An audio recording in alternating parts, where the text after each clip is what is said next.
everybody, and welcome to the Gamesline podcast. We're back. Sorry about having to take a week off last week. It was, we were all busy, but this time we're not too busy to do a podcast. And I'm here, and I'm John, if you don't know. John, I run the site, and write sometimes, and I'm on the podcast a lot. And with me this week is Spencer, who is not on the podcast a lot, but is on it. It's true. Hello. It's good to be here. I'm always glad when you're here, for sure. Yeah, it's been a hot minute. Why don't you let everyone know what kind of stuff you get up to on the site and what you've been up to recently and all that. I think last time I was on the podcast, it was like at the beginning of summer, I want to say. Or in the middle of summer, somewhere around there. Guess is as good as mine. I'm just going to be honest with you. Because if I had been on the podcast since then, I would have talked people's ears off about the Pathologic games that I played. Mm-hmm. Yeah, you did your big old Pathologic article, which was very good, and I'm glad that was I'm glad that people read that and people enjoyed it. And then more recently, I've just been playing a bunch of Starfield since that came out back in September. Mm-hmm. That's been my main game for the past, 2 months or so. God, it's already November. Mm-hmm. God, it is. Ugh. It's exhausting. It is definitely a lot. But, we're here. We're here to talk about games. Yeah, shit's been going on. I fucking finished Fate Samurai Remnant finally. I'm writing a review for that. That should be out soon. I'm not gonna rush it though. So, I don't know. Maybe give me a week or something. I have a job. But then I've also been playing Spider-Man 2. Marvel's Spider-Man 2 for the PS5. Everybody has been losing their shit for the Spider-Man. It's fun is the thing. Yeah. So there's the people who are normal about the game and are just playing it like another Spider-Man game, and then there are the freaks who are trying to play it like Grand Theft Auto 5, and they're asking dumb shit questions like, I can't just walk down like a normal person into the subway and use it, because then Spider-Man just web slings himself out of the subway. This is unrealistic.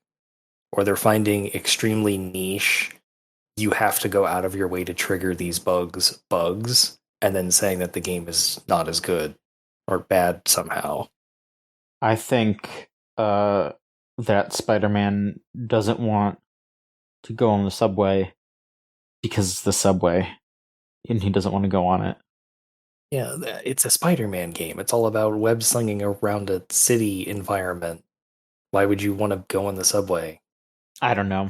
People are nuts. But what's really nuts is how much fun I'm having with it. Lots of stuff to do. Lots of new abilities and all that. The number one thing that they added are the web wings. So they pretty much just went, hey, let's give you another traversal option. What if you could press triangle when you're in the air and you just started to glide? And now there are wind tunnels you can hop on so that way you can continue your glide. It's just more fun to traverse. That is the number one thing in a Spider-Man game, is they gotta get the traversal right.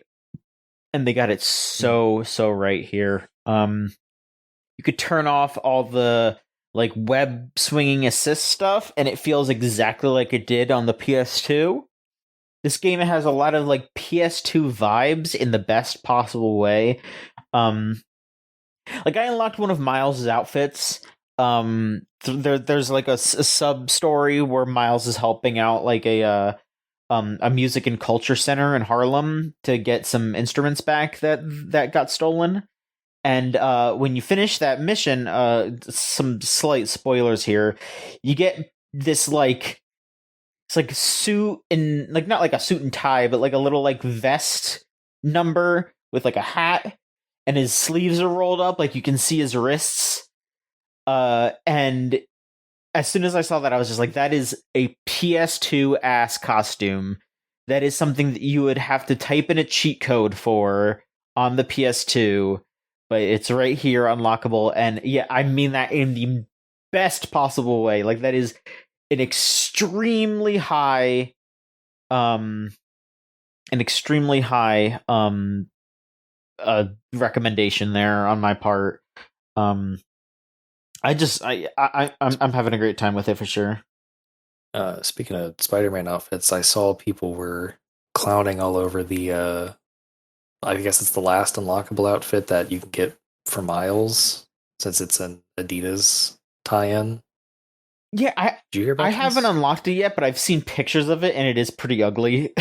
um, because they do, like, apparently they make like a point to bring it up in the story that Miles is like, yeah, this is my costume that I made. Isn't that cool? And it's just like, no, it looks fucked up, Miles. I'm sorry.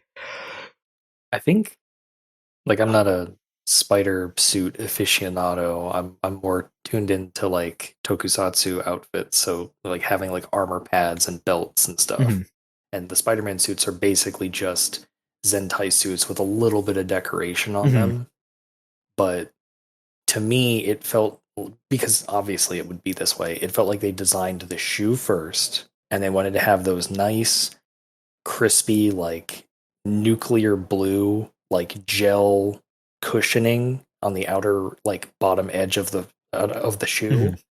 And then when they were making the suit, they just like took that nuclear blue, like the Baja Blast Mhm. almost, but like more blue than that, more blue than green, and just made like an X line all around the suit, Mhm.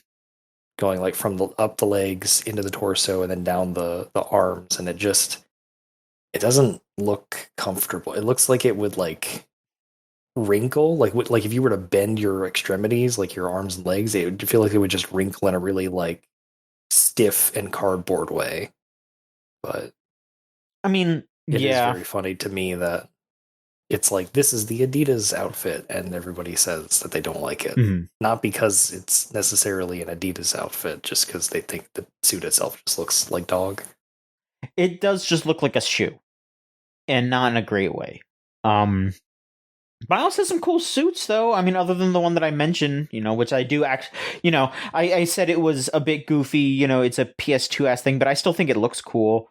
Um, there's just a bunch of cool costumes in general, and then again, because I am like so rooted in nostalgia, they do have the Raimi outfit. They have the Raimi Spider-Man suit, and it just feels so right. Having the web swinging set to how it was on the PS2, having the costume like a PS2, it's just perfect, perfect, perfect feeling.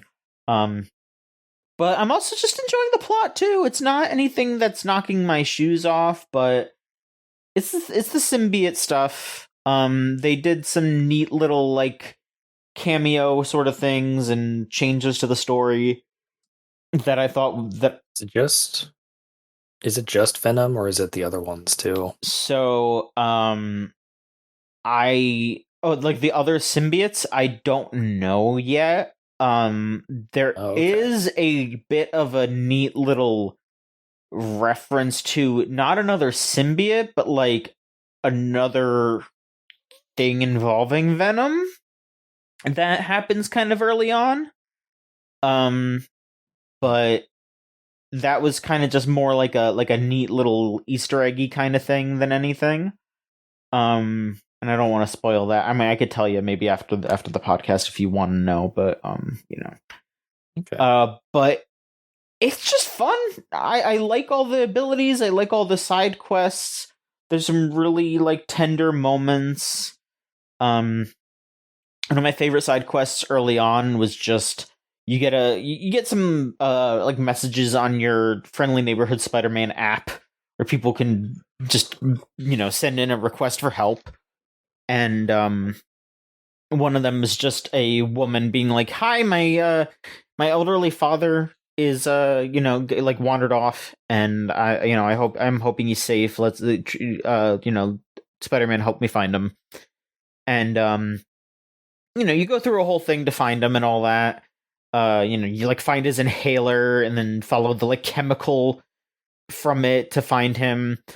But the best part is that once you find him, like I don't recall if you could do the mission as both Peter or Miles, but I was Peter at the time. But just like Peter just sits down and just talks to him, and the guy just goes over his life, and like he's cognizant enough still that he is realizing that his memory's going and all that, and he's upset about that, but he's still happy that he has what he has, and he's happy that he has his daughters taking care of him, and thinking about like his wife and before she passed, and like he ended up wandering to like their old meeting spot and all that, and it's just like this really, really lovely moment of Spider-Man being the neighborhood protector, the neighborhood helper, and that is the thing that I think this game does the best, is that they have backed away from Spider-Man being this they've backed away from how Spider-Man is in the MCU, because that was how he was in 1, where it was just like, oh yeah, I'm super teched out, I'm surveillance stating this shit. Like there was all that thing where he was going around like setting up fucking like surveillance drones for the cops pretty much. And then in this one there's a bit where Genki, who's Miles's friend, who's like the tech guy for them, is like, oh hey, I'm setting up some drones to go around and like boost the power of our app. And and Peter's just like, no, we don't spy on people, Genki. And he's like, oh no, we're not, that's not it. It's just like to boost the signal and all that. So they're like pretty actively going against that and trying to just make it be more personable. Like you're rescuing people more often. Like there's more scenes of you like, oh, here, I'm going to stop this from hurting somebody. I'm going to, oftentimes when you're doing a mission and you fight off some crooks or whatever, you'll have to pick up an injured person and bring them to a ambulance. You feel like an actual hero and not just, oh hey, I'm gonna fight these guys. And yeah, like there's also stuff that's like, again, another mission that I really liked was these guys like are setting off illegal fireworks, and you show up and you're not just like, hey, I'm gonna break your fireworks, so I'm gonna kick your ass for doing the illegal fireworks. Like basically you just show up and it's like, guys, y'all are gonna get in trouble if you keep setting these off. Like I'm just trying to give you a warning. But then they go off and actually hurt one of the guys, and so you bring him to the hospital, and then he's like, yeah, these are like fucked up legal fireworks. These aren't just like, oh hey, we just got some fireworks off a truck or whatever. Like the people making these are making unsafe fireworks. So he like tells you where he got them, and then obviously they're actually like criminals being negligent and just being like, yeah, we're just gonna sell our fucked up fireworks to people, we don't care if they get hurt. And then of course, yeah, you kick their asses because it's a video game. But it's just nice to be like, yeah, here's these guys who are not doing anything that's gonna hurt anybody except themselves, but also it's not really their fault, because yeah, they're just setting off some fucking fireworks. Who gives a shit? Like it's whatever. It's against the law, but also who gives a shit?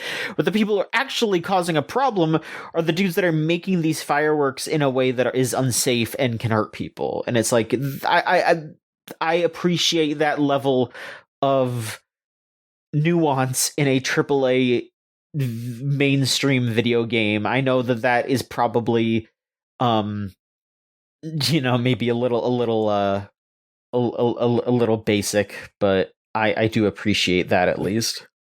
The bar is low, but it's nice to see it cleared at all. Yeah, I get you. But yeah, just I'm glad you're enjoying Spider-Man 2. Just a good game to play, though. I just appreciate being able to swing around. Like, game's got really good fast travel. It's using that PS5 power where you're just like, you pick an area that you want to fast travel to, you press and hold the triangle button on the map, and then like a second later you're there. I just don't want to do it that often because I'm just swinging and using the web wings and using all my abilities.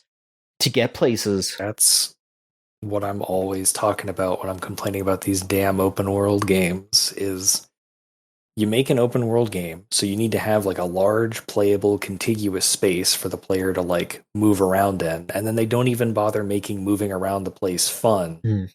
So it's like, oh, traveling from the north of the map to the south of the map is boring as shit. We'll just add a bunch of fast travel points, towers, or like little checkpoints, or like points of interest or waypoints for them to just fast travel to so they can get to the south of the map without having to spend 17,000 hours just running. Yeah. And it's boring. It does help too that the areas of New York City are just well situated as well. So yeah, even though it is an expansive area, you're getting from place to place relatively quickly. But there are times where I have popped fast travel, but it's been like, oh man, this part in the story is really good. I just want to get to that. I like fast travel as a diegetic thing, which they in Spider-Man 2 they do this by having it be like a not a smash cut, but like a cut to like an in-action shot of Spider-Man having swung into frame of the camera. But I also like Morrowind's a really good example where you have to like either use magic or you need to go get somebody to like teleport you to the other mages guild, or you need to ride the Silt Striders. But the other thing I like about fast travel is I like when it's like an accessibility feature or just as an option. Yeah. Like it really annoys me when fast travel it basically becomes not really mandatory but virtually mandatory because the travel times are just so abysmal. So because there are some people who will play they will pick up Spider-Man 2, they will play it and they will enjoy it, but they will not really care much about the web swinging outside of missions that will force you to do it for short periods of time.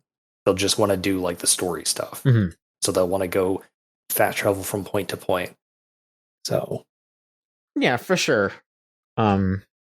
But also, yeah, I am super, super enjoying the whole thing.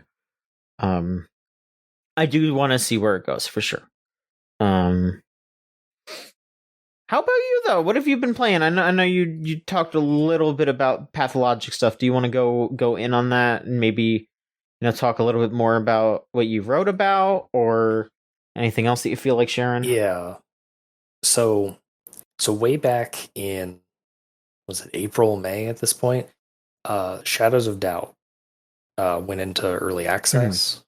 That's like detective simulator game, and I was having a really fun time playing that. I wrote a piece on it about like first impressions since it's not officially out yet, and it actually got delayed. Like the release was supposed to happen like this month or next month, based on the first, basically what are they called, roadmap.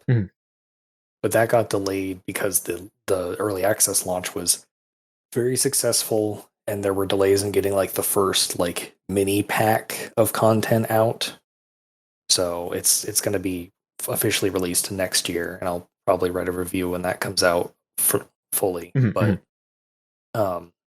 while playing that game, I realized that it had some elements in common with Pathologic 1 and 2.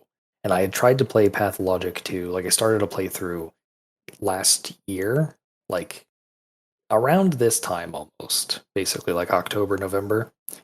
And I got to like day 4 or 5, and then there was like a sequence where you have to like stab like 4 guys in the dark, and they're really creepy, and you don't have a lot of like health. And I dying in that game is not really like it has consequences, but it doesn't really have consequences for like it for me anyway. Like it's not like, oh my god, I died, this is so much more difficult. It was just like, I don't really want to deal with this right now because it's kind of spooky. So I'll come back to this, and then I put it away for almost a whole year.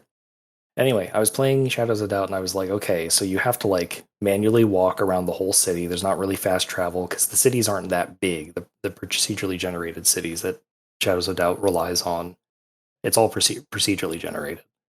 You have to manually walk like from building to building and you have to take elevators and stuff, and you have to like keep track of your character. Like your character gets hungry and thirsty, and they can actually get dirty if you step around in like the sewage, or you look through the trash and dumpsters and stuff.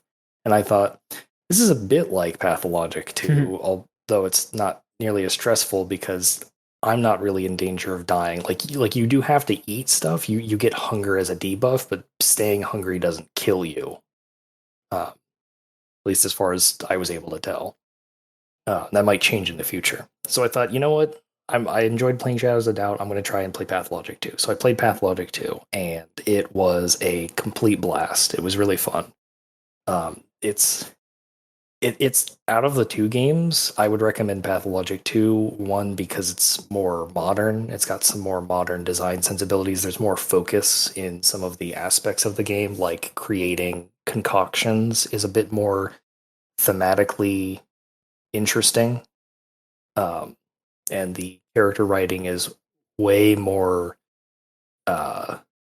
it's way more thematically cohesive, I'll say. Right. The only problem with Pathologic 2 is that there's only the one playable character as opposed to the three that's in the first game. But I have been keeping track of their progress on the second playable character, and he should be coming out soon-ish. We'll see. But the thing about Pathologic 2, like if I was gonna like give somebody a tip, because in the wake of Elden Ring that came out last year, a lot of people who, like my roommate who couldn't ever really get into the Souls games, were able to not only get into Elden Ring, but he was able to beat the game.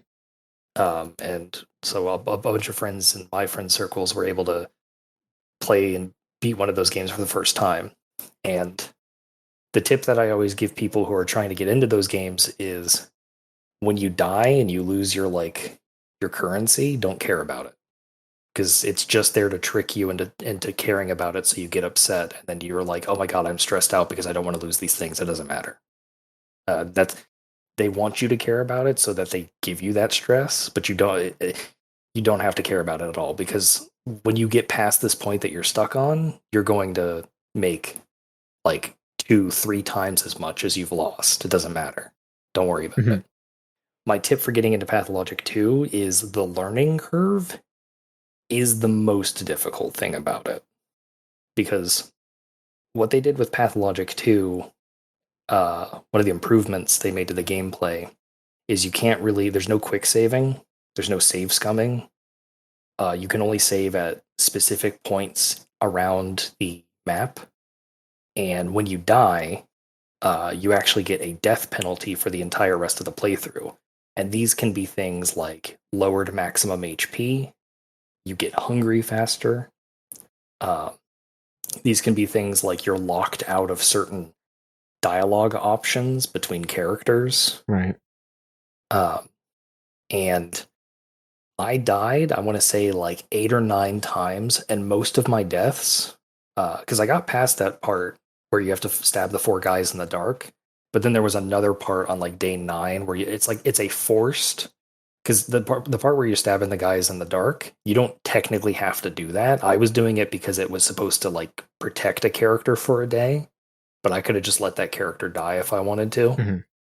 But the part that I died the most on is a part that's required for the story. It's on day 8 or 9. It's towards the end of the game, and it was just a really difficult combat sequence, because you're basically unarmed. You don't have any of your weapons. And you have to fight these you basically have to fight these powered up versions of those guys that I stabbed in the dark.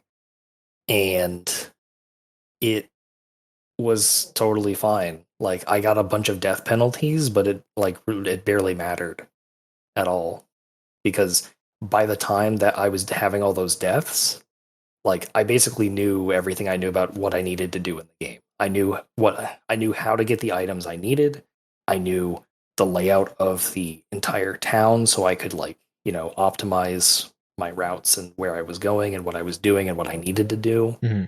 I was pretty good at the combat. It's it's pretty easy. The combat in those games is a bit weird, but it's not like obtrusive. It's not annoying. It's really just typical FPS melee combat where you basically want to back up when they're swinging and move forward and close the gap when you're swinging, that kind of stuff. Um, but the learning curve in that game is the most difficult part about it. The other reason I'd recommend Pathologic 2 is if you really just don't jive with its base difficulty, they did add like the knobs and dials for you to adjust the difficulty. So like maybe you're totally fine trying to scavenge for supplies to keep your character hungry, but you don't really like dealing with sleeping. So you can turn it down so your character gets fatigued from sleep slower. Mm-hmm. And you can even crank them up so that they actually get all the status effects faster too. But you get an achievement if you don't touch any of the dials. So, and then after playing Pathologic 2 and having a really fun time with it, Pathologic 1 went on sale for like less than $2, and I thought, yeah, why the fuck not? I'll go ahead and play it. I kind of feel like I want to see what this game is about now. Mm-hmm. Now that I have a better grasp on the second game, because Pathologic 2 is just like a remake essentially of the first game. It's a bit complicated, but so I played Pathologic 1 and I wrote that piece on it back in September, and it was just surprising to me how fun the game is, because all the videos that I've watched about it, from like, I'm just gonna throw out some channels here: Mandalore Gaming, Codex Entry, H Bomber Guy, a couple others, like I think it's Schmouder Productions is one who made some videos on it. But anyway, they all like kind of talk about how the game is like brutally difficult or punishing or boring or painful to play, and that was not my experience at all. Mm-hmm. It's super fun. It's a bit, the most I'll say is it's a bit tedious if you don't like walking around a city that was made in the early 2000s, but I mean, I did that when I was playing Morrowind last year. Mm-hmm. Was walking around Vardenfell for a lot of time, and yeah, there was the occasional monster to like swipe at or whatever, but that kind of stuff doesn't really bother me. Like the only thing is, I wish that they had added a sort of auto run feature in Pathologic 1, because that's a thing. I think I think in any game, if you're going to ask the player to move in a direction for an extended period of time, and that's most of the gameplay to some degree, usually in open world games, but it can be in others. Mm-hmm.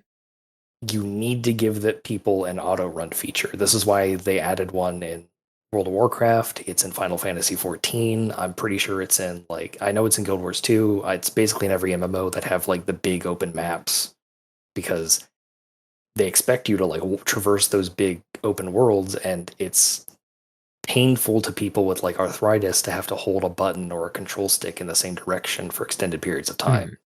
So I was going to look into getting into modding so that I could I could make a Pathologic 1 mod to add that kind of feature, but I have to do more research on that. I have the tools already downloaded. I just need to figure out what all I need to plug in to put that in, because that's really the only thing that I feel the game needs. But it was fun. Like the combat was satisfying.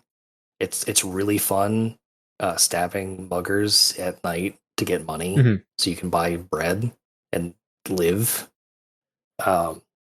It was just I was just really pleasantly surprised at, because it was one of those things where it's like I was expecting to go into this game and having it be bad. Like, not that the game was going to be bad, but that playing it was going to feel bad. And then I was just pleasantly surprised. So I had very low expectations, and then it not only met those expectations, it exceeded them. And I was like, oh God, I'm having so much fun playing. That's this. good. And it really was not that dissimilar from how Shadows of Doubt played. Like, Shadows of Doubt also has like weird, janky, like first person melee combat, because you don't actually even get guns in Shadows of Doubt. They don't let you. There are guns, but you can't ever use them because your character's like not into killing, because they're a private detective. Right. So they're into stopping crimes, not they're into stopping murders, not Doing them, committing yeah. them. So, but it was just it was very nice. And I wrote that piece because I was a bit like just surprised at because I don't think that like I'm some unique sicko freak who's like I have the gene that lets me enjoy pathologic where it's painful for other people. Like no. And a lot of the replies I've seen like on Tumblr for my piece Mhm. were people saying thank you for talking up about the walking because everybody hates it and they're liars or they're just they don't know what they're talking about or like there are people out there who also liked the game and had fun with it. So it's if you've ever had any interest in playing either of those games, I definitely would recommend you give them a shot. Mhm. Like this is just general to the audience because they're really good. They have some of the best writing in games, Oh yeah. especially for that era. Like Pathologic 1 and was in 2004 in Russia and it was 2005 globally. Mhm. So, but the Pathologic 1 regularly goes on sale for like less than $5. So, I'm glad that good you were games. able to talk about how much you appreciated those games and let people know, and then you know was able to connect with the whole fandom. I suppose you reached out to them in their time of need. Mm. And we're just waiting for the second character for Pathologic 2 because that's when because he's apparently has a non-linear timeline where instead of playing the days in a strictly linear order, he can just like hop between them Mhm. at different points at different times of the day, which is going to be really weird. Sounds like it. So, what's next on the docket? I guess we could talk about some news here. I'm gonna be honest. Some of this, there's basically just there's four pieces of news here. One of them is just the usual bad news. We got some layoffs. We have boneheaded choices by one of the consoles. We have a bunch of announcements that I don't care about, and then we have a rumor. That is what we have. So, which would you like to touch upon right now? Let's talk. Let's do the quick ones first. Let's do the simple Okay. ones. Um. All right. Simple one then. A boneheaded decision from Microsoft here, where they have decided to either authorize or unauthorize third-party Xbox accessories, and then if they are unauthorized, they will no longer work. So, anything that I guess wasn't made with an express Microsoft contribution or agreement is just getting an error code and saying, yeah, this is going to quote compromise your gaming experience. There's not like a list of what is and isn't allowed. It's just, I guess, whatever has like a Microsoft logo on the box or whatever. It's weird because it feels like for the last 4 years now, Microsoft has had this big push of wanting everybody in games in terms of every company in games to like get along and have fun and be friends and work together for the betterment of the medium. Mhm. Granted, a lot of that is just stuff that Phil Spencer says on stage, but like they have made pushes to like make through lines for specifically Nintendo and Sony, but and like I remember when they came out with their accessibility controller Mhm. and how much they were pushing for that kind of stuff for a long time. And it's so this move is really weird because to me it's either we really want you to use our accessibility controller or like our official stuff. That's what I was going to say. I feel like, honestly, I think this is them just getting out in the way of that because Sony's putting out their own accessibility controller. Mm. I seriously think that might be it. I think they don't want people to buy Sony's and then just use that. I'm like 90% sure that is the case.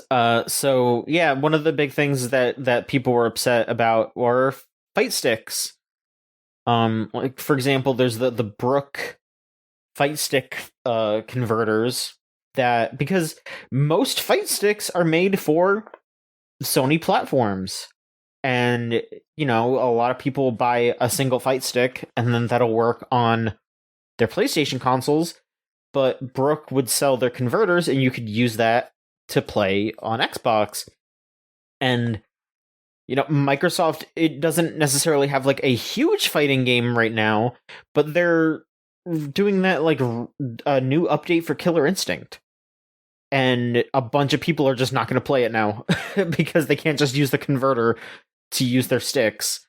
I don't know, like I bet Microsoft will be like, yeah, we'll put out an Xbox fight stick, but nobody's going to want to buy that because everyone plays on Sony consoles. So they want to buy Sony fight sticks because those will work on PlayStation and PC, and then they'll have their converter if they want to play KI or whatever, but they're not going to drop $150, $250 on another controller just for one game. So yeah, it's just, and this isn't a case of them announcing, hey, we're going to have a new authorization procedure to get your peripheral authorized by Microsoft so that we can verify that you're not going to fuck up the system.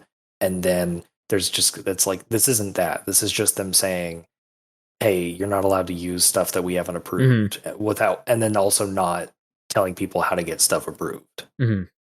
That's really boneheaded. Yeah, it's also getting in the way of some racing game stuff too, like the big fancy like car setups that people use for like Forza and the like. Those are not licensed. And yeah, that's just gonna go kaput. And again, it's like, yeah, they're shooting them in the foot because, you know, those things are unlicensed or whatever, but they're probably like a big reason why people are playing games on that console. So if you get rid of that experience, people are just going to go over to the console that lets them have that experience, or they're going to go on PC. And it's like, sure, yeah, people are going to play stuff on PC, but why are you cutting people off from the option? Why are you just not letting people do what they want to do? It's very, very bizarre. Very bad, boneheaded concept there. I hope that it changes in some way. Like, at the very least, just reach out to these people and just be like, yeah, let them use their fucking fight sticks. Let them use their racing setups. So dumb. Next here.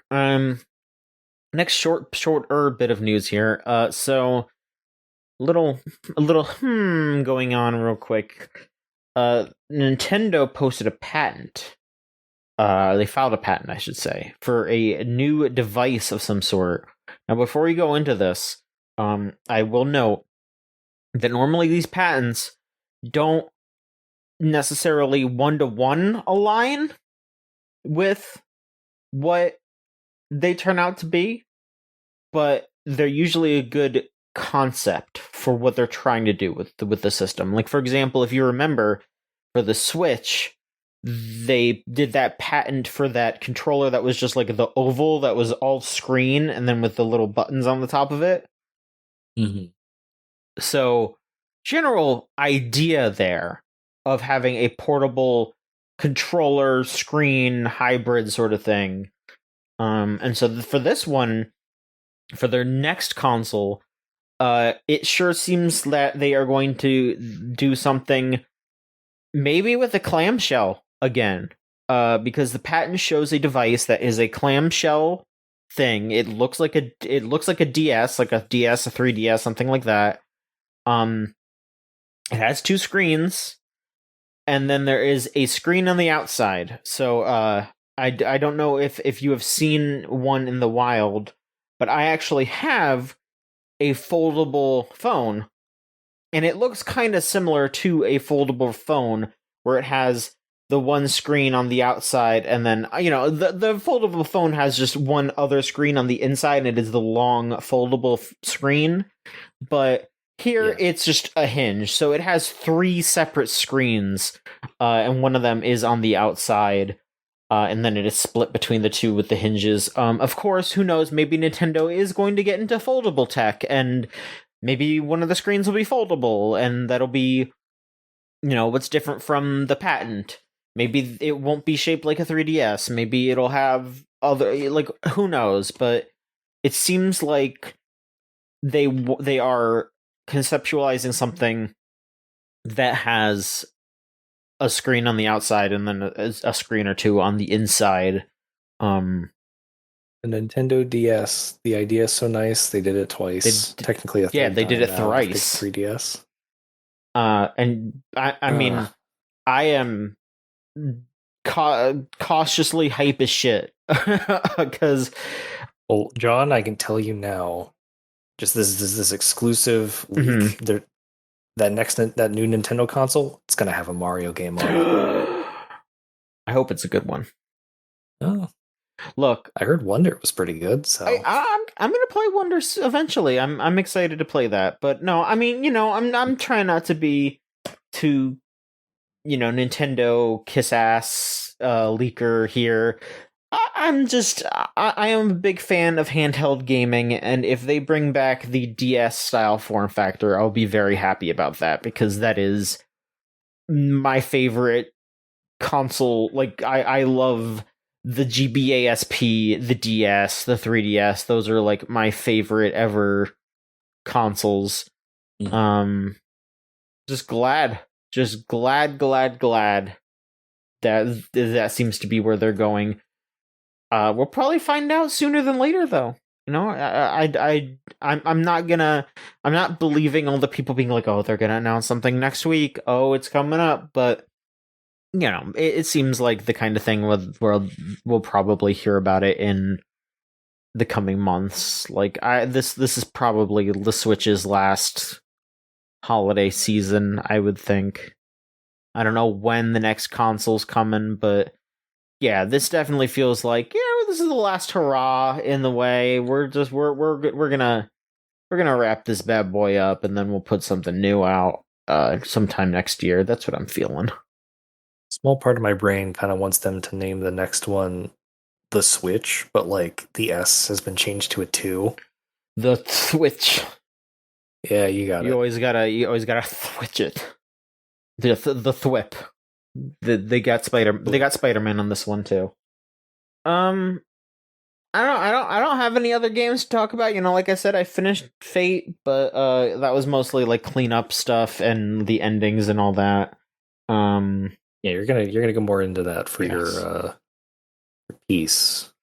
I mean, I could kill time talking about Starfield. I mean, like. I was gonna say you can go ahead and talk about Starfield if you so wish, because you've been pretty invested into that particular number.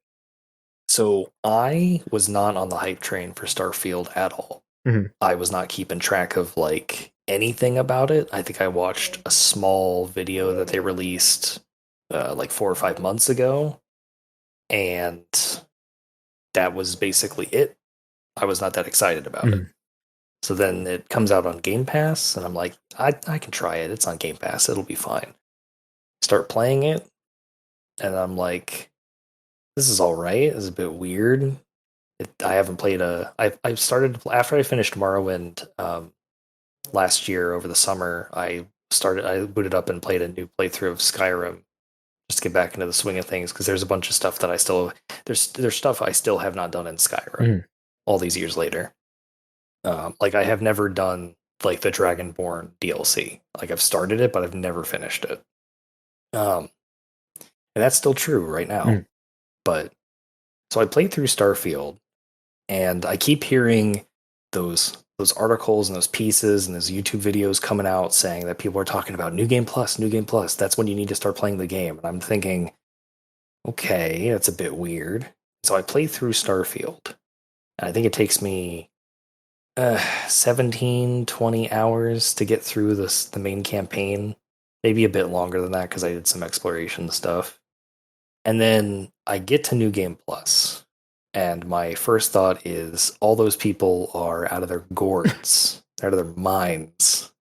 What's different that Uh, makes it so worth it? Like, I mean, obviously, you're like rolling over your completed stuff. so so New Game Plus in Starfield basically does a couple things. Number one, you lose everything that isn't intrinsically tied to your character. So any skills that you've invested in your character, like your character's level, those get to stay over. Okay.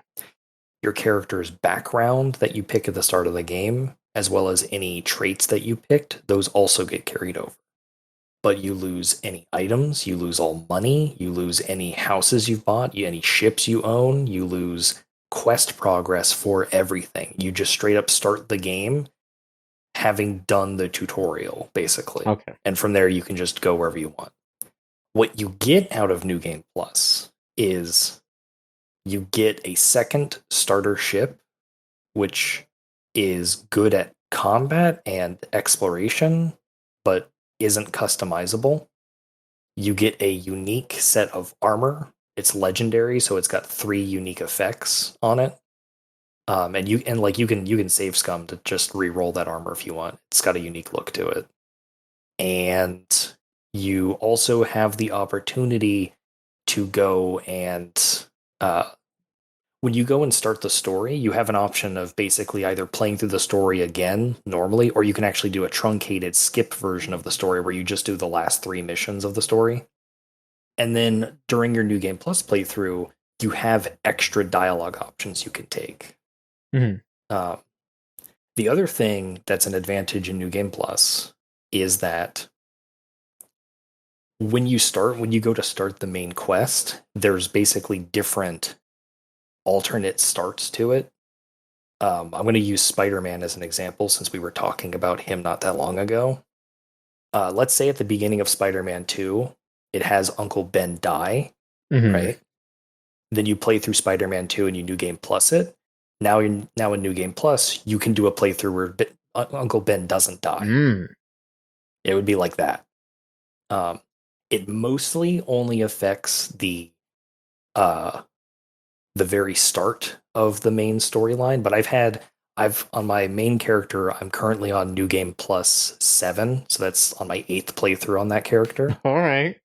And I have had 3 different weird starts, uh, which has been interesting. I'm not going to get into what it's like because it's story spoilers. Like it makes sense why they put a New Game Plus mode in Starfield in particular because of where they went with the story. But I think all the people who are saying you need to rush to New Game Plus because that's when the game really starts, they're out of their minds.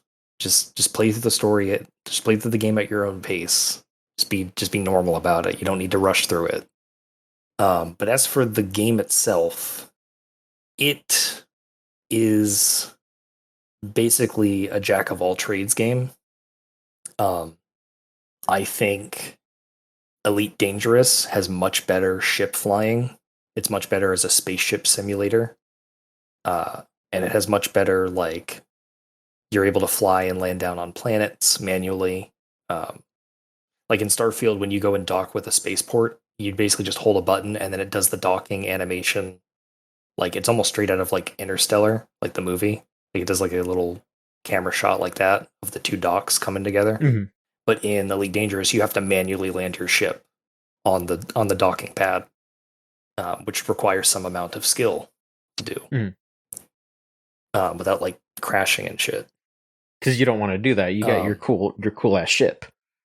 exactly. You're not usually in danger of blowing your ship up unless you're going too fast. But um, I think more dedicated shooter games like your Destiny 2, your Halos, your Titanfall 2s, those have much better shooting mechanics than Starfall. Mm-hmm. And I think more dedicated role playing games like your Baldur's Gate 3 are going to provide you way better and more satisfying role playing scenarios than Starfield is going to. But the thing is, Starfield has serviceable enough elements in all of those categories in the same package, which the other games don't. Elite Dangerous does have ground combat with shooting after their Odyssey expansion, but it is not as good. oddly enough, it's not as good as it is in Starfield. Starfield's way more satisfying in the shooting department, even though it's like it is an FPS, but it doesn't like it's not like a dedicated shooter. Like I'd consider like Titanfall 2 to be a dedicated shooter. Mhm.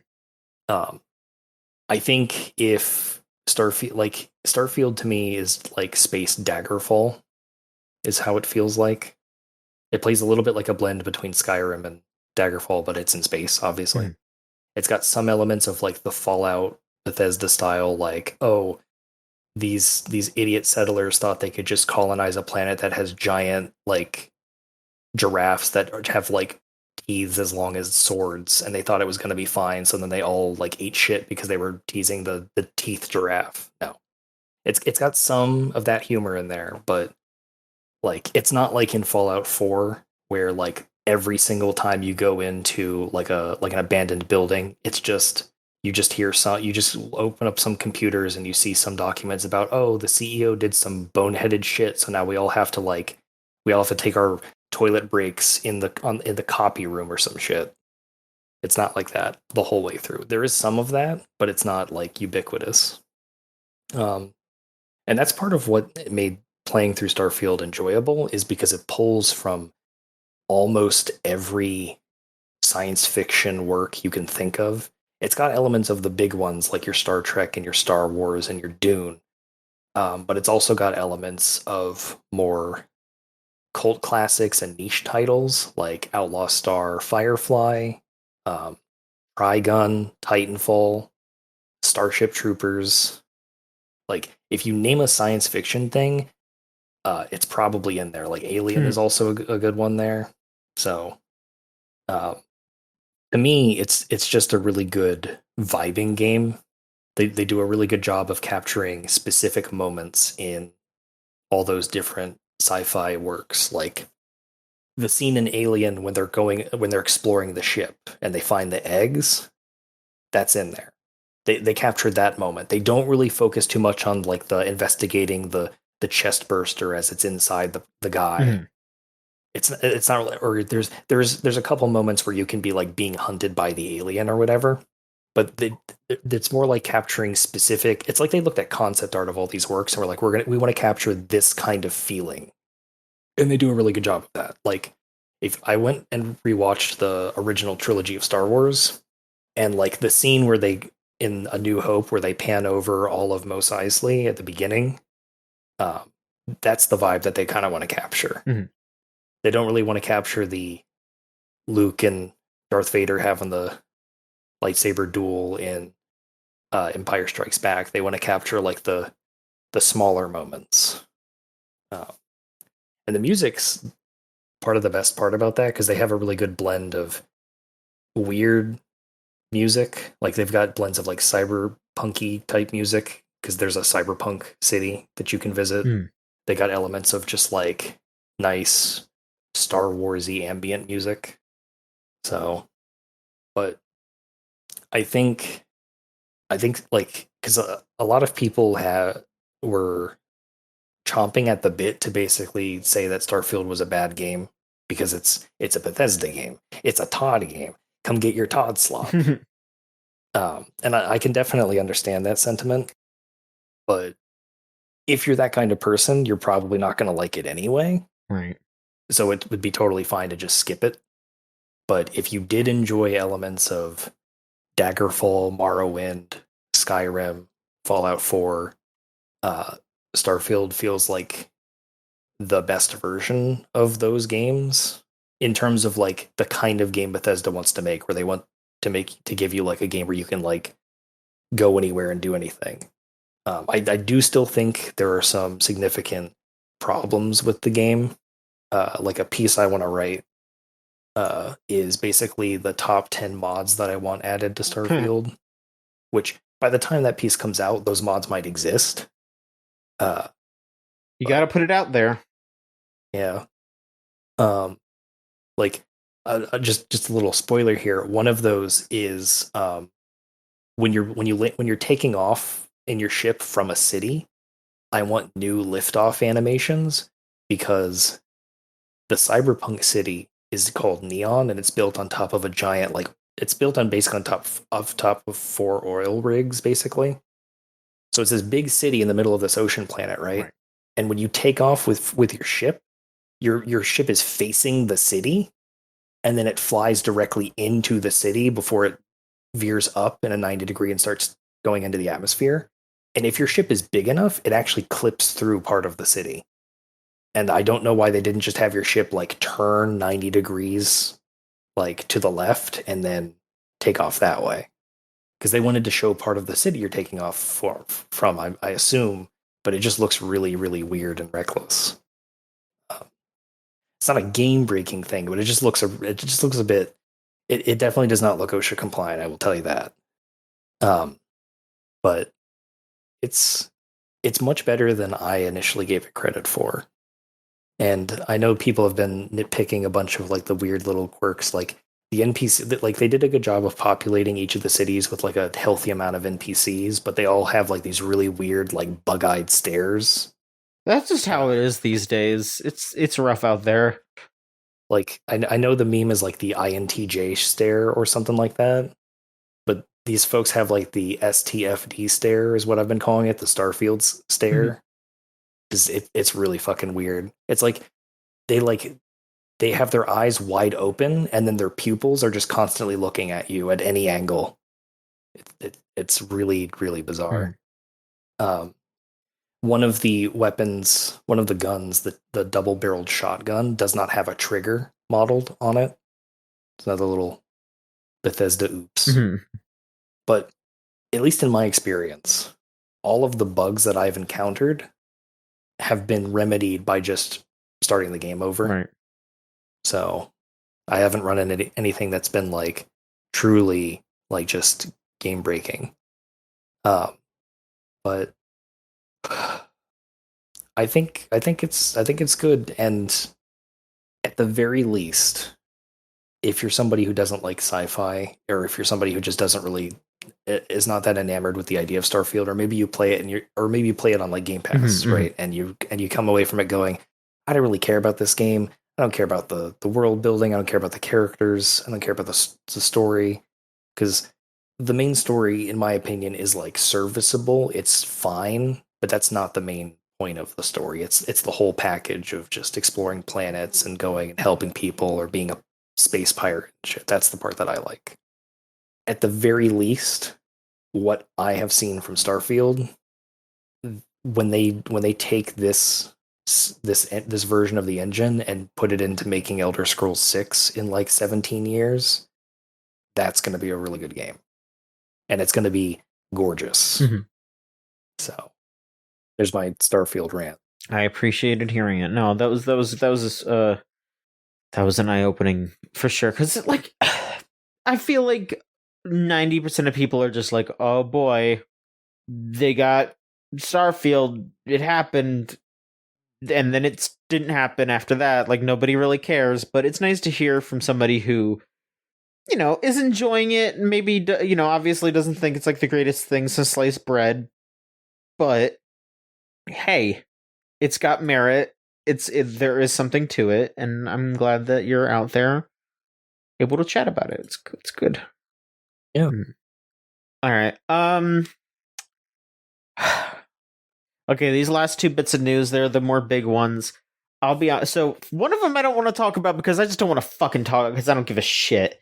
And the other one is like, I don't want to talk about this because this sucks and it's sad, but it's important to talk about it.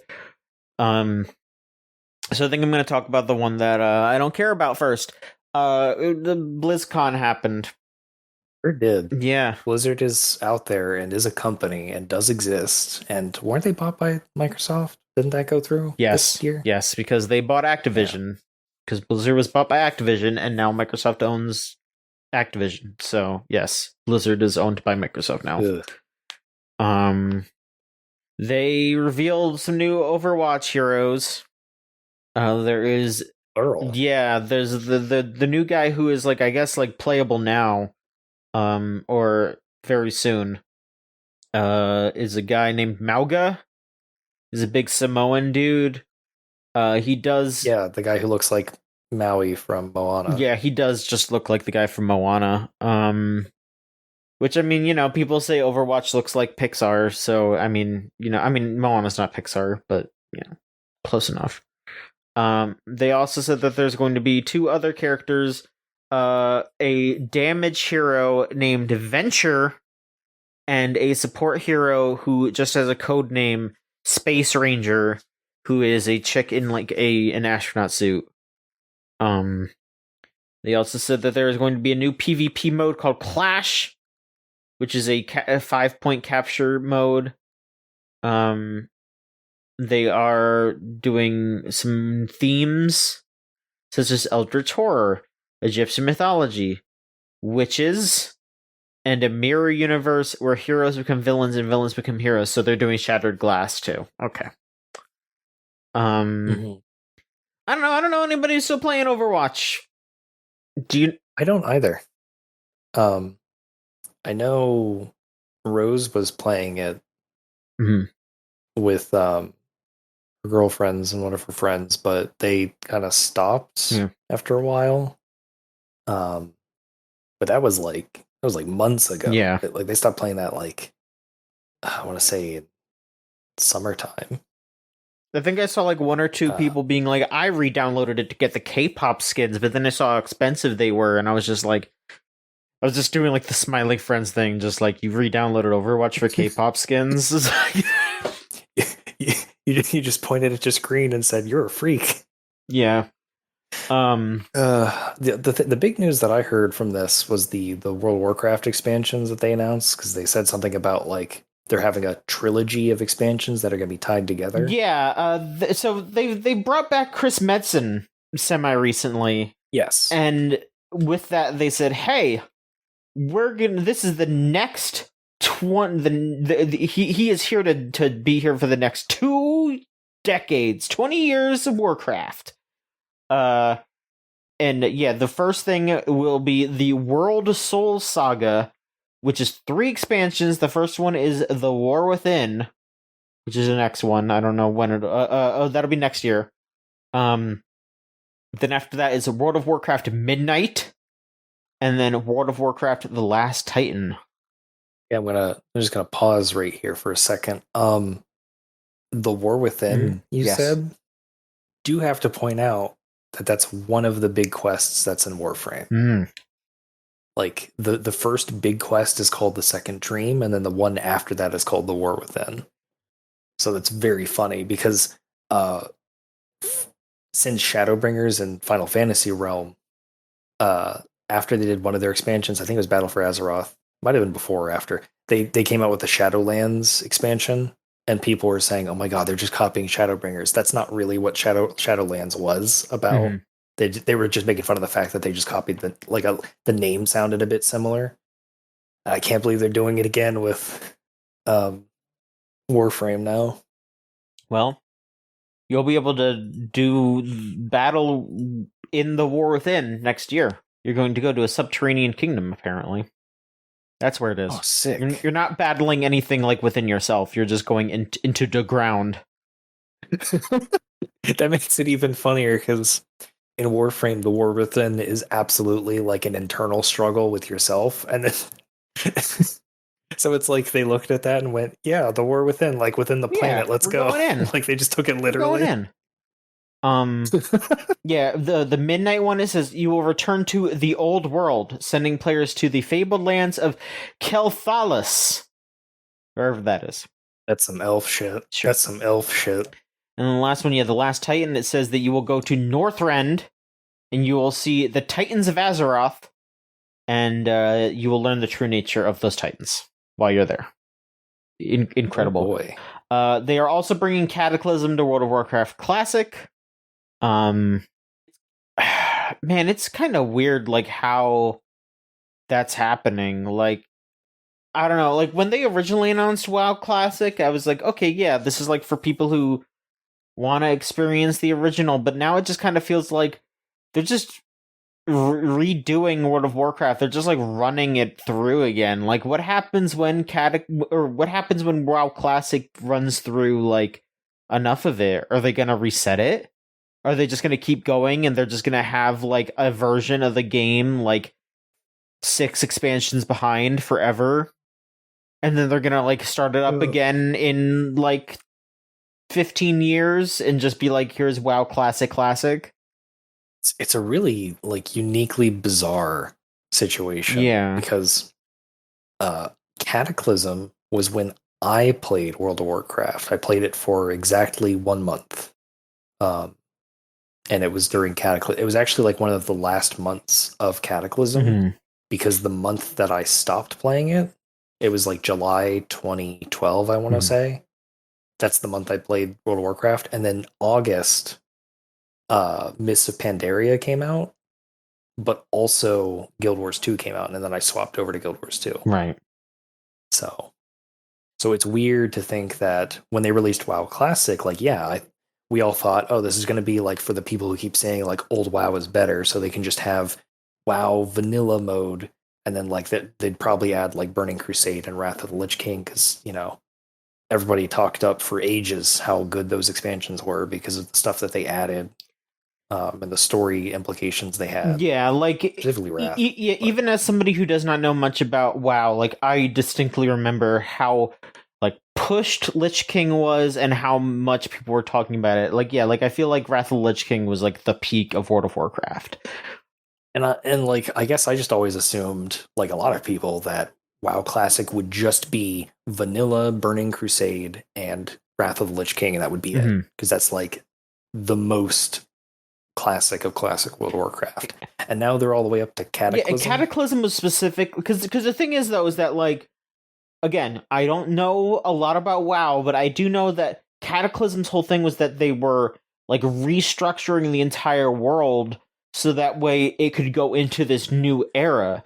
So I feel like them turning Cataclysm on, it's just like, okay, now it's not WoW Classic anymore. Now it's just Cataclysm. Now it's how it is now, but just with less things to do. I don't know. That's a very weird thing. Like, I bet there are people who are nostalgic for that era that want that kind of gameplay, but I don't know. I don't know. I don't know what they're doing. Very strange. I would at least look. I would at least hope that they did some sort of polling or like studying of their player base, because like if the classic WoW players are the ones who were pushing this, saying, "Hey, we want more content. They should do Cataclysm. They should do Cataclysm next because we want more content," then I would say fine, because those are the people who are playing the game. If they want Cataclysm and WoW Classic, then and they're willing to do it, then sure. Because I'm not touching World of Warcraft. Like the month that I played was sufficient to tell me everything I need to know about like why people like this game. Like I in that month, it was only 1 month, but I basically knew like, oh, I see why people like this game so much. It's really engaging, and it's just kind of fun just having your guy run around and do shit. So I definitely got it, but if they're just saying, hey, we're doing Cataclysm, it would be really funny to me if if we get like, if they split the WoW Classic fan base, where there's the people who want to keep going into the more modern expansions, and then you have the people who are like, we want WoW Classic, but like do it right this time, and they want to do it a third one. So we'll have 3 different World of Warcrafts: World of Warcraft Normal, World of Warcraft Classic, and then World of Warcraft Classic for real this time. Which is gonna have they need to have a cutoff, and it seems like they don't. But then, also at the same time, it's just like, why should there be a cutoff? Because then it's just like, there's gonna be a point where you just run out of stuff to do, and then it's just like, all right, well, I've done everything in World of Warcraft Classic, time to stop playing. But then at the same time, it's just like, why would you keep playing? Then it's not World of Warcraft Classic anymore. Now you're just playing World of Warcraft. It's just this weird like loop of just like, I don't understand why this continues to exist, because it's just, we're all getting older. We're all moving on. Like, it's okay. Everyone's moving forward. This is what happens. What existed in the past no longer exists. And that's okay. That is okay. I think Yeah, I think this isn't like Team Fortress 2 where you can just say, "Hey, I want to run a server where we just use like the stock weapons and there's no hats or anything." Like World of Warcraft's a huge game. and it's a story and it's a world and Yeah. there's more to it. Like you're just gonna be like, well, I finished Wrath of the Lich King, and now that nothing else happened. I mean, you could say that, you could do that, but you could just do that, and you don't have to have Blizzard make it for you. Just be like, all right, well, my story ended at Wrath of the Lich King. That's it. Like, just do that. It doesn't have to be official. It's not like Blizzard's like, oh, we put out the new expansion, and we know you loved World of Warcraft before, so why don't you get off your ass and play it, or we're gonna kill you. Like, that's not how it works. I don't know. I don't fucking know. Yeah. Anything else from BlizzCon of note? They talked about season 2 of Diablo 4. Diablo 4. Oh no, season 2 is out. Season 3 is what they talked about. I'm sorry. Which is the Gauntlet. It's a weekly challenge dungeon. And then the first expansion, which is coming out late next year, is Vessel of Hatred, which will have a jungle region, and then a new class of some sort that is, quote, completely new, never before seen in the Diablo universe. It's probably going to be the pig handler. They handle the pigs. The swine speaker. The porcine protector. That's right. I mean, if they did that, I would purchase Diablo 4. I would actually be interested in that game. You can right click to have your pig dig up truffles in dungeons. Oh my god. Yeah, and it would heal. That's perfect. Perfect. Hearthstone is going to tell you don't touch that mouse because the next expansion is the Showdown in the Badlands. Oh shit. They need to collab with him. Do. They need to make him a card. They need to make him a card. Look, if they can have a fucking Leroy Jenkins card, they could have Badlands Chugs as like a card that destroys all water cards or something because he just chugs them. If I was on that team, I would be pushing for this. Like, just I would be in the company emails nonstop. Like, we need to contact Badlands Chugs. We need to make a card out of him. You do not understand how genius of an idea this is. I would be doing. I'd be doing that even if I wasn't on that team. Like if I was like working on fucking Overwatch or whatever, and I like walked by that and I saw that, I would just be like banging on the window, like, "Let me in! Let me in! I gotta tell you guys something." Yeah, it says here that it is in the Wild West of Azeroth. And it tells the origin story of characters Reno Jackson and Elise Starseeker, whoever that is. Okay, this is actually a neat thing though. They did say here also that they are adding a new type of pack called Catch-Up Packs that will let you catch you up in your collection, where you can get up to 50 cards from a single pack. So, this seems like a nice way to get that kind of thing all set up. Also, my roommate heard me talking about this from the other room and says that Reno Jackson is an Indiana Jones ripoff. So there's your answer for Reno Jackson. I don't know about Elise Starseeker, but maybe he will text me the answer to that one momentarily. But yeah, there you go. They're also adding a new mode to Hearthstone Battlegrounds called Battleground Duos, which is just co-op. So they're adding co-op. Oh. Yeah. And Warcraft Rumble. That's the last thing. Is they have a mobile strategy RTS thing that I did not know existed until right now. But it's for the real old school Warcraft fans. I mean, remember when Warcraft was a RTS genre? RTS game, series. I mean, is the one I was thinking of. It looks less like an actual. No, it's not really an RTS. It seems like it's more like a MOBA. I know they're trying to say RTS, but this looks like it kind of looks like a MOBA. It looks like a Clash of Clans kind of thing. I think that's what it is. It's like it's a capital M, capital G mobile game from what I'm seeing. I've got like a bonus bit of little news since you mentioned MOBA. Okay.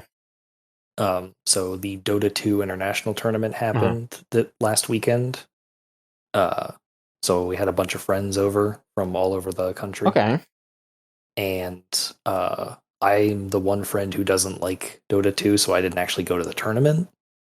But just a fun little cute thing for Mhm. you. Team Spirit were the winners of the international. Okay. And so what they did was one of the characters in Dota 2 is named Spirit Breaker, so they renamed him in game as Team Spirit Breaker. That's fun. I thought I thought that was It cute. is. I like it. That there's your Dota minute for you. Thank you. Thank you for the Dota minute. We had to balance it out because we were giving way too much attention to Heroes of the Storm there, you know? All right. Well, speaking of things that used to be related to Activision but now aren't, cuz you remember that? Remember when Bungie was like owned by were they owned by Activision for a hot minute? I think they were. Yeah. They were in Activision's Oh wing my for a god. while. Game companies and all that shit. Oy, what are we doing? What are we doing? Um but yeah, I mean, okay, it just in asking what are we doing? Destiny 2 developer Bungie has laid off a lot of people. That is our layoff update of the week is that Bungie This has laid off a good amount of folks. I don't know if there is any like official statement of how many. I think it was like 8% of their staff or something, which is a lot of people. sounds about And right.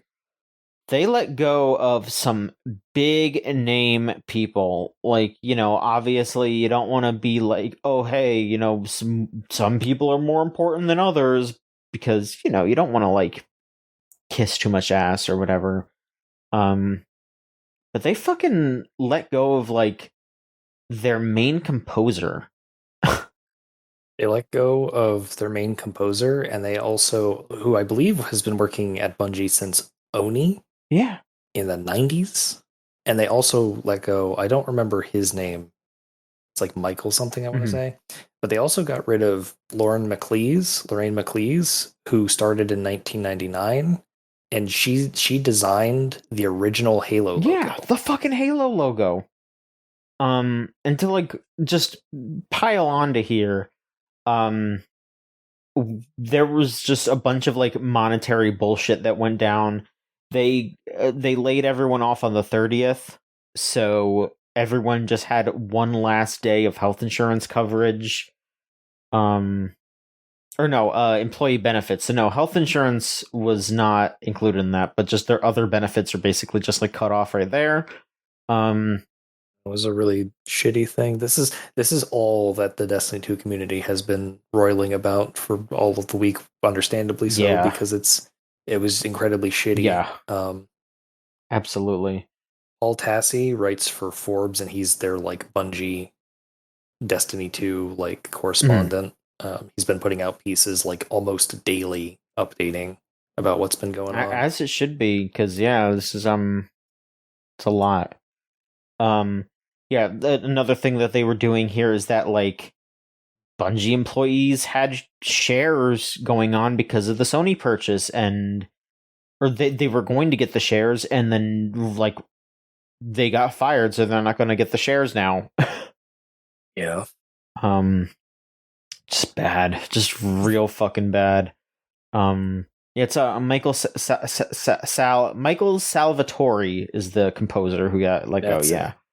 Salvatore. Um, bad concepts here. Bad way to run this whole deal. Um, very frustrating Yeah. to see. Hopefully folks land on their feet. But this is just continuing this trend of lots of layoffs going on right now. The economy is not good. Um, not good right now. It seems like. The thing that has been nice to see, at least in terms of the reaction from the Destiny 2 community, is uh, seeing how many people were on the up and up and saying like when all this news was breaking down, because when you have a game that's like a big game that people like just make as their dedicated as their main game, like your World of Warcraft, Destiny 2, Final Fantasy 14, what have you. Mhm.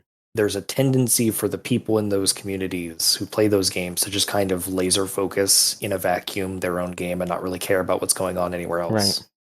But it was really nice to see however many people like starting off like their discussion posts or their videos or their podcasts talking about how like the industry this year has had like over 6,000 layoffs, and this is just adding more to that pile. And it sucks for us specifically because, you know, Destiny 2 is our game, but like this is just like a huge fucking problem. So Mhm. the weird thing about it is like I mentioned how the last 2 months I've mostly been playing Starfield and I haven't really been playing, and that means that I haven't really been playing Destiny 2 that much. Mhm. And it turns out that a lot of people were doing that, so that on Steam's been keeping track of like how often people are playing games since like 2019, I want to say. Right. And October last month was Destiny 2's lowest concurrent player count on Steam Ooh. since they started documenting it. And I don't think that is because people are just bored of it, or people just don't want to play it, or people are just like, oh, it's a bad game now. I think it has more to do with the fact that 2023 has been a banger year for video games. Like, even if I just move out of the games that I've enjoyed, like Starfield, you've got Spider-Man 2 came out, the new Cyberpunk DLC came out. We had Lies of P back in September. There was um, not Breath of the Wild, Tears of the Kingdom that also came out this year. That was this year. Super Mario Wonder came out recently. Like, I think people are just going off and playing other games, but uh, supposedly these layoffs happened. So a big thing that they've all stressed is that so Bungie was purchased by Sony last year, Mhm. and that was the big news at the time. And basically every source that I've seen has confirmed that this is not a Sony thing. This is a Bungie thing. Yeah. So it's not like people at nobody at Sony came over and said you need to start firing people. This was an intern. This is a Bungie internal thing. Yeah. The other thing that came out is that Lightfall, their expansion from this year, initially sold really well, but the player sentiment and retention of the game post Lightfall has dropped below expectations. And initially, I brought up Paul Tassi earlier because initially he said that they projected like an increase, like they were 45% down below projected revenue, and it sounded at the time like this was just some astronomical number they pulled out of their Mhm. ass. But in a later piece, he clarified that it was not an astronomical number they pulled out of their ass. Um, Another thing they mentioned is that these layoffs were seen as basically this is a way that we have to like right the ship basically, and people asked, well, did you consider executive compensation as one of these ways that you could like bail us out of this? And they said no, and that it wouldn't happen at this company. Mhm. And then Paul Tassi wrote a piece the next day clarifying that um, they didn't specify an amount, but the executive suite did give up like annual bonuses, Mhm. and supposedly that still wasn't enough. Granting, I still think that, like me personally, I still think that everybody who works at a company should just all be paid the same amount, Mhm. regardless of what you're doing. Um, but the big frustrating thing. Well, there's so many frustrating things about this, right? Yeah. But like the part that's just universally frustrating is like a lot of the people, not just the people who were let go, but they were let go without like being told. Like some people knew like a month or two in advance, but couldn't say anything. But people like went to work and then found out like that day that they had been laid off because they couldn't log into their stuff That's always the fucking at work. worst. They didn't have time to like say goodbye to coworkers Mhm. or like connect, like, hey, give me your LinkedIn or give me your contact info. They didn't have time to do that. And then on top of this, we learned that many people on the dev team, like across the board, have known about significant problems in the game that they have wanted to address and that they knew players would appreciate, and management basically told them, no, we're not going to do that. Mhm. And one of the content creators went through and looked at the Glassdoor page for Bungie, and basically all the complaints are about severe mismanagement issues. Right. So it's just a shitty situation all around. Yeah. And it's just going to continue to get shittier because more and more studios are going to be laying people off and fire and shutting down and all this stuff because of how just horrible the economy is and how horrible the games industry is right now. Because yeah, like it's contracting. There are so many studios that were, like so much money was being promised to them. So there was so much thought that there was this industry was going to continue to just expand because of because of how the industry is and how things were at the beginning of the pandemic to now.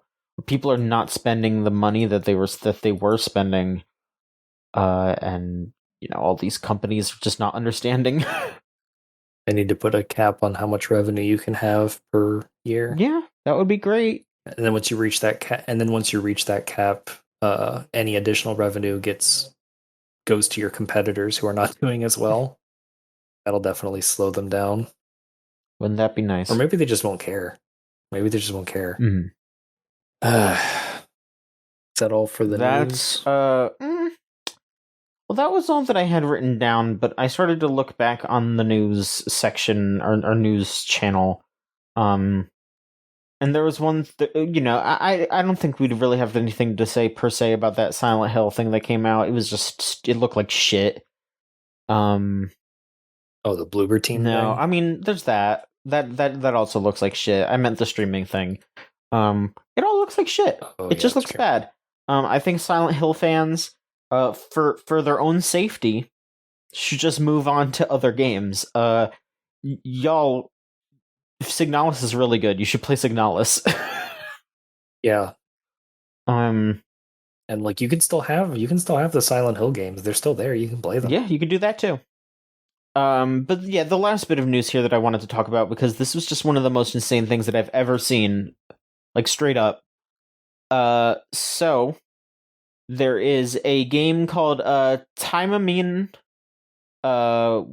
which is hang on, I gotta so let me see here. Okay, yeah, Action Timamine, which is based off of a visual novel porno series. This is a like a gacha game that released worldwide a couple years ago. Oh no, I know this is the RPG. Okay, so there's an action one and then there's the RPG one. The RPG one just came out. And so yeah, that just came. It just released recently, and they seemingly accidentally gave people a bunch of free crystals. It says here like, oh hey, once you hit like it says when you raise a unit's trust level to level 4 and level 5, you got crystals. For level 4, you got 400 more than you're supposed to, and at level 5, you got 750 more than you're supposed to. And so instead of just being like, "Oops, our bad," the people who run this game basically just said, "All right, well, now you're all in debt, and any free crystals that you earn from now on is going to be put towards that debt, and you're just going to be in that debt until you make that up." Like, huh? Oh, right, this story. Apparently, the game is also very, very cheap in the first place. So, like saying like, oh, 400 gems, that doesn't sound too crazy. For some reason, they made this game 10 times more expensive than it is in Japan, but they didn't actually change the amount of gems that you get. So there's people here saying it could actually take years for it to even out. Because the game basically gives you enough for in Japan a like a gacha roll is 50 gems, but over here it's 500. So they meant to give you enough for 2 rolls, but then they wanted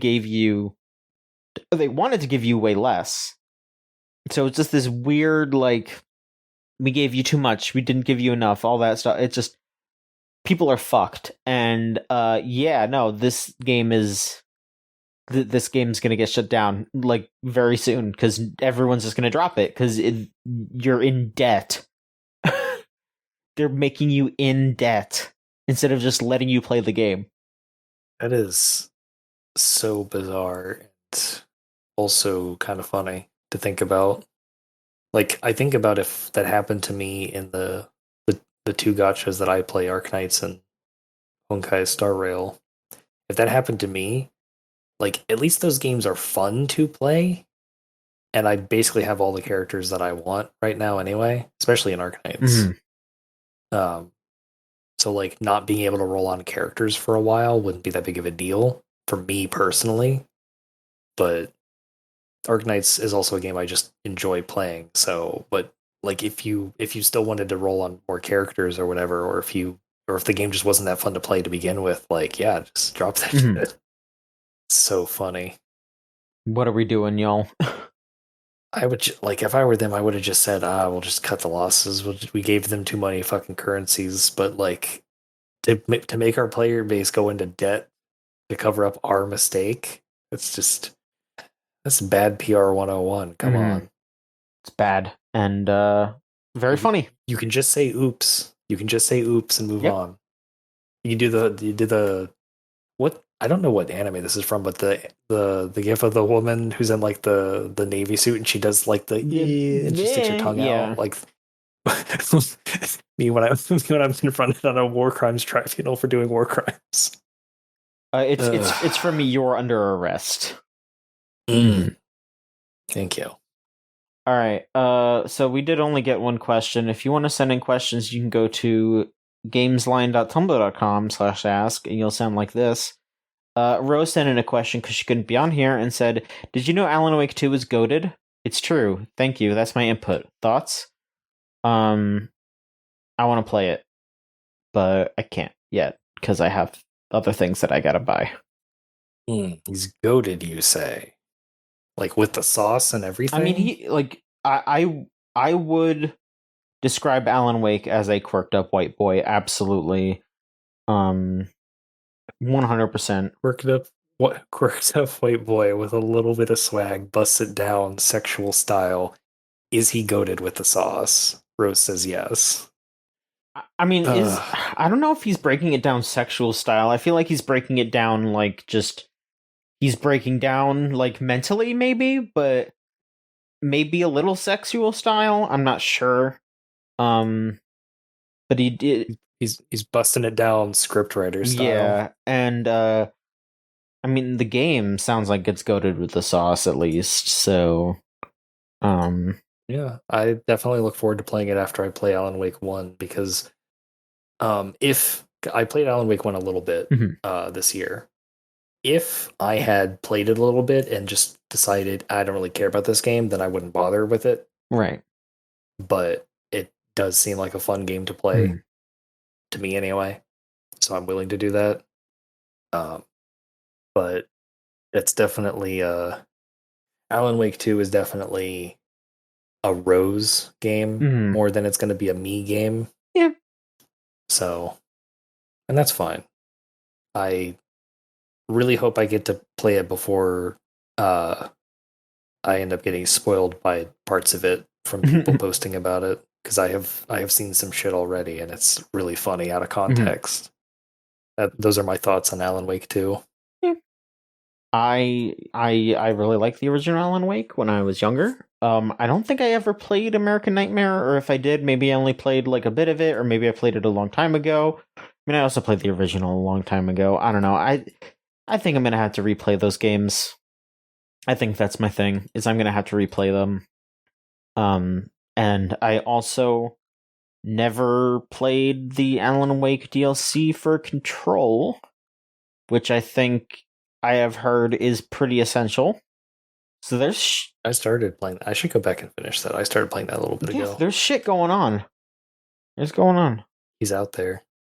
But that's it. Thanks for listening, everybody. I think we had a good time talking about games, keeping you up to date about what's going on. Sorry if I'm a little out of it. Time change and all that. I was there. Okay, I was working during the time change. I closed, so I had to watch it become 1 o'clock again, and I had to deal with that. So that's why I'm a little off. I apologize. It's a bit spooky. It was spooky. But I appreciate you all, going through with it and all that. I appreciate you, Spencer, for being on and chatting with me. It's always a good time to talk to you, my friend. Likewise, it was really fun. Yeah. If you want to continue to keep track of what's going on with us, you can go to gamesline.net, which is our website. We have our Twitter @thegamesline. You can follow that. You can go to Tumblr, gamesline.tumblr.com, Facebook, facebook.com/gamesline, youtube.com/@thegamesline. And we have our Twitch, twitch.tv/gameslinetv. So, this past weekend, we did do an extra live stream for 24 hours, and that was great. We've raised some money. We're trying to get to $300. So we're going to put a link to that in the podcast description, and also probably on the page for this episode. If you want to get $300, I'm probably going to throw some money in when I can. But, $300 would be great. It's not a crazy amount, but that'd be nice. We're participating in Extra Life this year. That'll be fun. I don't know if I can promise anything, but I do want to start working on a new venture soon. And it will involve streaming, but it will involve some other stuff. So bear with me, I'm still kind of planning things, but I want to try to take a big undertaking just because I feel like I need a thing. So I can't talk too much yet, I don't think. But I'm going to try to do something cool. Patreon.com/gamesline. $3 gets you everything. Some stuff early, like Unlimited Railworks Anime Podcast. Some stuff exclusively, Wrestling Podcast, The Clothesline. Our Discord server, thegamezone.zone. Type that into your web browser and it'll bring you there. Come chat with us about what's going on all the time. Keep up to date with the site, with us, with what's new. And thank you to Melt Channel/Magic Circuit for our theme song Crush off of the album Magic is Real. If you want to listen to their stuff, it's meltchannel.bandcamp.com and magic-circuit.bandcamp.com. No idea if there's going to be any kind of, new things going on, if they're transferring their music. That might be something that I reach out and ask them with the way that Bandcamp is going and all that. But hey, it's also going to be Bandcamp Friday. It was Bandcamp Friday a couple of days ago. Fuck. Never mind. I'm sorry. I failed. It'll be Bandcamp Friday next month. I'm sorry. Spencer, where can people find you? You can find me on Twitter. Mm-hmm. You know the site. We all know the site. The Hell site @Solaire Hazard. Mm-hmm. And you can find me on Tumblr @Skull Hazard. Mm-hmm. And you can find me at... You can also find me... Go ahead. Go ahead. Oh, I was just going to say, you can also find me in the Discord. Mm-hmm. You can find me also on Twitter @JOHN_MICHONSKI. And yeah, I'm in the Discord. I'm hanging out. I'm chatting. You know how it goes. And that'll do it. I'm going to thank you all for listening, and we'll be back, hopefully, next week with another episode of the Gamesline podcast. So long.